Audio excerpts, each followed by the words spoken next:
J'ai dépensé près d'1 million d'euros pour essayer de prouver que j'étais encore important. Et la seule chose que j'ai obtenue, c'est le silence d'une maison trop grande pour un homme seul. J'ai 74 ans. J'ai été ingénieur civil toute ma vie. J'ai passé 40 ans à bâtir des structures massives pour que le monde tienne debout. Mais je n'ai jamais appris à faire tenir ma propre vie sans le secours des objets. Regardez-moi bien. Je ne suis pas là pour vous faire un sermon de plus ou vous raconter des histoires pour vous rassurer. Je suis là parce que j'ai vu le fond du gouffre et que j'y ai laissé une partie de mon âme. On nous vend ce rêve depuis que nous sommes gosses. Travaillez dur, amassez, et une fois vieux, entourez-vous de luxe pour ne pas sombrer dans l'oubli. J'ai plongé dans ce piège la tête la première.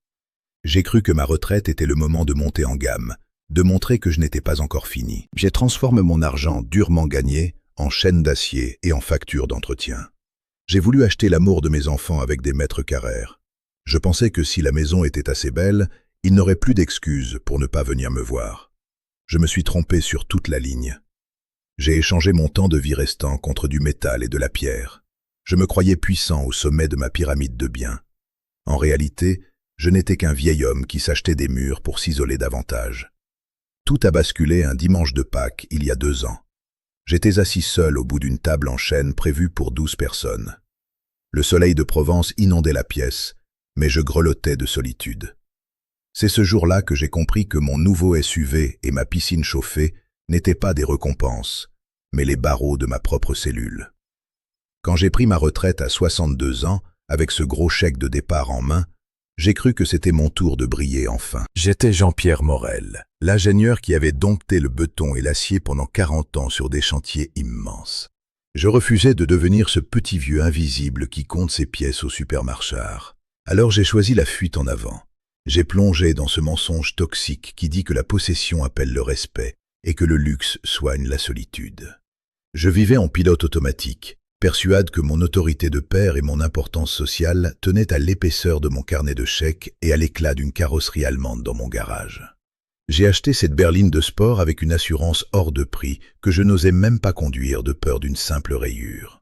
J'ai acheté un bateau qui a passé plus de temps à accumuler de la rouille et des factures au port qu'à fendre les vagues, simplement parce que mes articulations ne me permettaient plus de monter à bord sans souffrir. Je voulais impressionner Marc, mon fils aîné, ce cadre surmène qui ne me voit plus que comme un problème financier à gérer entre 2 dossiers. Je voulais acheter la présence de Sylvie, ma fille, qui ne venait que pour profiter des terrasses et du prestige de mes propriétés, avant de s'évaporer dès que les lumières s'éteignaient. Je me gavais d'objets pour ne pas sentir le vide laissé par ma femme et l'angoisse de voir mes jours raccourcir. Je dépensais plus de la moitié de ma pension de retraite juste pour entretenir ce décor de théâtre de peur que le rideau ne tombe sur ma propre insignifiance.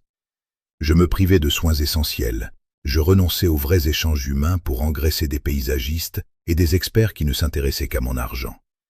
J'étais devenu le gardien de prison de mes propres trophées. Je polissais mes chaînes chaque matin en me persuadant que c'étaient des bijoux de famille. Je pensais que le ciment de ma vie était indestructible, jusqu'à ce que le premier craquement ne vienne de l'intérieur de ma propre poitrine. Ce dimanche de Pâques-là, tout a volé en éclats au milieu d'un silence que tout mon argent n'a pas pu combler. J'étais assis au bout de cette immense table en chêne massif que j'avais acheté pour accueillir une tribu qui n'existe plus. 12 chaises entouraient ce plateau poli et 11 restaient désespérément vides. Le soleil du Luberon inondait la pièce, frappait les carafes de cristal et faisait briller le carrelage neuf, mais je ressentais un froid polaire dans mes os. J'avais fait installer cette piscine chauffée et ces 5 suites avec l'idée folle que le luxe obligerait Marc et Sylvie à venir passer leurs vacances ici. Je pensais que le confort achèterait leur temps et leur affection. Mais Marc m'avait envoyé un message sec parlant d'un dossier urgent à boucler et Sylvie ne répondait même plus à mes appels. Elle ne venait que lorsque la maison servait de décor à ses photos sociales. Ce jour-là, le silence a été brusquement déchiré par un grognement métallique venant du jardin. La pompe de la piscine venait de lâcher. Ce bruit sourd et régulier était la seule réponse à ma solitude. J'ai baissé les yeux vers les clés de mon SUV de luxe posé sur le bois sombre. Un moteur de sport, un habitacle en cuir fin et personne pour s'asseoir à côté de moi. J'ai réalisé avec une horreur glaciale que je n'avais plus la santé pour conduire cette machine sur de longues distances et que je passais mes journées à gérer des artisans et des devis plutôt qu'à vivre. J'avais échangé mon temps de vie restant contre de la pierre et du métal. J'étais le conservateur d'un musée dédié à mon propre ego alors que mon cœur commençait à rater des battements. La douleur a jailli d'un coup dans mon bras gauche. Une décharge électrique qui m'a coupé le souffle et m'a fait comprendre que les murs de ma magnifique prison étaient peut-être les dernières choses que je verrais avant la fin. J'ai cru que si je rajoutais une cuisine d'été et que je faisais refaire toutes les terrasses, il finirait par rester pour de bon. J'étais têtu. Je pensais que le problème venait du manque de confort et pas de l'absence de lien.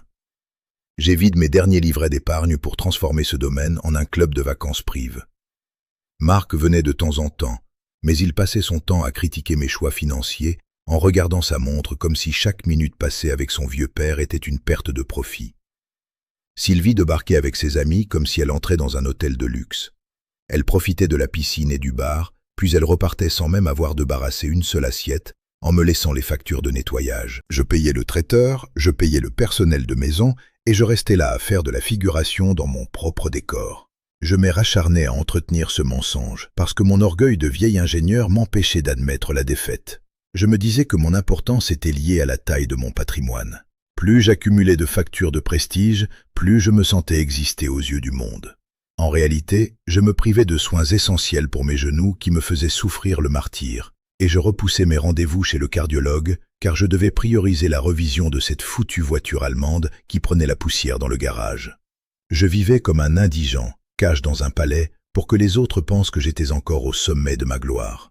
J'étais prêt à m'éraffamer plutôt que d'admettre que j'avais bâti un désert de luxe où personne ne voulait habiter avec moi. Je m'enfonçais dans une spirale de dépenses absurdes, persuade que le prochain achat serait le bon, celui qui déclencherait enfin un vrai merci ou un regard d'admiration sincère. Mais le seul regard que je croisais chaque soir était celui de mon reflet fatigue dans les grandes baies vitrées, et ce visage-là me faisait horreur. J'étais en train de me noyer dans mon propre béton, et je continuais à couler du ciment sur mes pieds, en pensant que cela me rendrait plus solide, alors que je m'enterrais tout simplement vivant. Avant que je ne vous révèle quels sont les 3 trous noirs où vous ne devez jamais jeter votre argent, maintenant j'avais besoin de poser mes mains sur cette table et de vous demander une chose. Est-ce que vous aussi, vous ressentez ce silence qui pèse sur les épaules? Dans cette phase de votre vie, parfois j'ai l'impression que nous crions dans une pièce vide et que le monde continue de courir dehors sans nous regarder. Dites-moi dans quelle ville vous êtes en ce moment. Laissez-moi un commentaire. Je lis tout, chaque phrase, chaque mot, parce que j'ai besoin de croire que nous sommes les seuls à encore savoir ce que signifie se parler vraiment, sans faux semblant. J'ai besoin de sentir que je ne suis pas le seul à avoir troqué mon temps contre des babioles inutiles.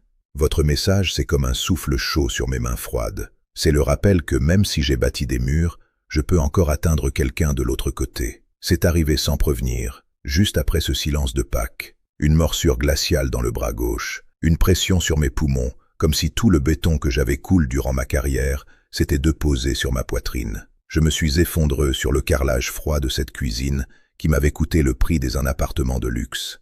Allonge là, le nez contre la pierre polie, j'ai regardé les clés de mon SUV sur le comptoir. Cette machine de guerre était là à 2 mètres de moi, et elle ne pouvait pas m'emmener à l'hôpital. J'étais l'ingénieur Morel, le bâtisseur de ponts, et j'étais incapable de franchir la distance qui me séparait de mon téléphone. C'est dans cette agonie que la vérité m'a frappé plus fort que la douleur. J'ai imaginé Marc et Sylvie arriver ici après mon enterrement.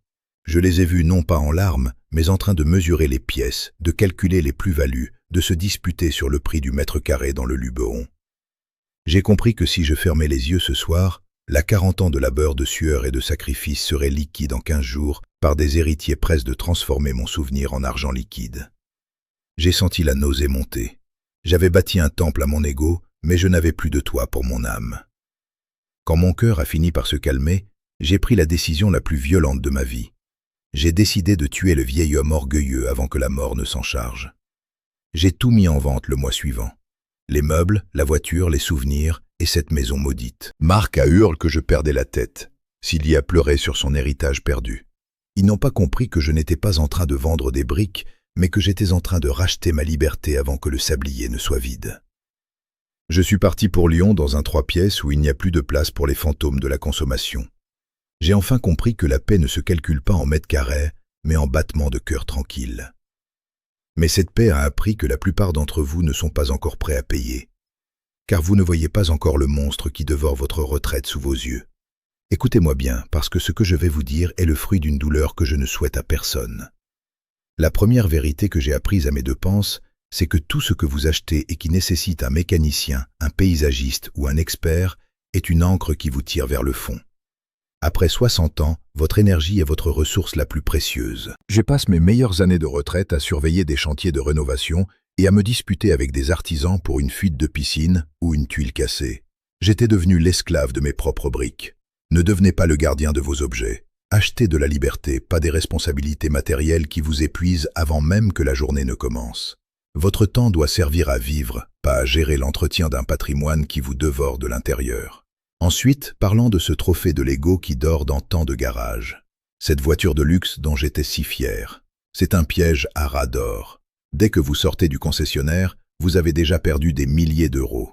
Mais ce n'est rien comparé aux secondes de votre vie qui s'enfuient. J'ai eu peur de conduire ma propre voiture, par crainte d'une rayure ou du prix d'une revision. J'avais une machine de guerre et je prenais le bus pour ne pas l'abîmer. Si le coût de l'entretien ou de l'assurance vous empêche de dormir, ce n'est pas vous qui possédez la machine, c'est elle qui vous possède. Utilisez votre argent pour votre confort réel, pour votre santé, pour ce qui touche votre peau et votre repos, pas pour ce qui est censé impressionner des gens qui vous oublieront dès que vous ne serez plus là. Et la plus grande illusion de toutes, celle qui mettra presque tue, c'est de croire que l'immobilier peut acheter l'affection de vos proches. Arrêtez de bâtir des temples immenses en espérant que vos enfants viendront s'y réfugier. J'ai construit 5 suites pour que Marc et Sylvie restent le week-end, mais ils ne sont jamais venus pour les chambres. Ils venaient pour le décor de mon ancienne puissance. S'ils ne viennent pas pour vous serrer dans leurs bras dans un petit salon, ils ne viendront pas plus pour votre piscine chauffée. Gardez vos liquidités. Gardez cet argent pour aller vers eux si vous le voulez vraiment. Ou mieux encore, pour vous offrir des soins dignes et une assistance à domicile quand le corps commencera à fatiguer. La pierre ne soigne pas la solitude. Elle ne fait que l'amplifier en lui donnant un écho insupportable. Chaque euro immobilise dans une chambre vide est une heure de liberté que vous volez à votre propre vie. Le temps est la seule monnaie que vous ne pourrez jamais récupérer. Regardez vos mains un instant. Elles ont travaillé dur, elles ont porté des fardeaux, elles ont construit des mondes. Mais elles ne peuvent pas retenir les secondes qui filent entre vos doigts comme du sable fin. Chaque centime que vous immobilisez aujourd'hui dans un objet inutile, dans une pierre trop lourde ou dans un trophée de métal, est une heure de liberté que vous jetez à la poubelle. Une heure où vous pourriez marcher en forêt, parler à un ami, ou simplement respirer sans le poids des factures des entretiens sur la poitrine. N'attendez pas que votre cœur hurle son agonie pour comprendre que la paix est le seul luxe qui vaille la peine d'être possédé. Vous n'avez pas besoin de plus de choses.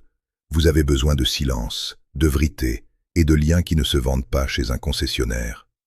Si mes mots vous atteignent, ne vous contentez pas de hocher la tête. Arrêtez tout. Appelez cet enfant à qui vous ne parlez plus par fierté. Vendez ce qui vous encombre. Librez-vous de ce musée que vous appelez votre vie, avant que les murs ne se referment définitivement sur vous. Le sablier est presque vide, et il n'y aura pas de deuxième chance. Ne laissez pas la consommation hériter de votre repos. Vivez maintenant, avant que le silence de la pierre ne devienne votre seule compagnie pour l'éternité.